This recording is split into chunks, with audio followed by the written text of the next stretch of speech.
Hey guys, so I just wanted to show you how you might resize one of your charts because like you can't just grab them with the free transform tool and transform them.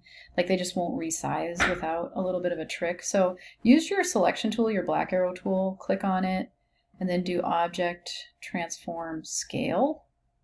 And then move this little window over and definitely make sure your preview is checked. And then this is kind of if this is uniform, that means that the proportions, I think, will go together, the width and the height of the, so you want to have that probably, um, check this, make sure that that's checked. And then you can actually highlight this number and then use your arrow keys on your keyboard to like size down. So use the down arrow to size it down or size up. So this is a quick way of resizing any of the charts. I find that it works on the pie chart, the line chart, any kind of chart that you make with the graph tool. Over here, not the shape builder, but the graph tool. So, and then when you're done, you just say, okay.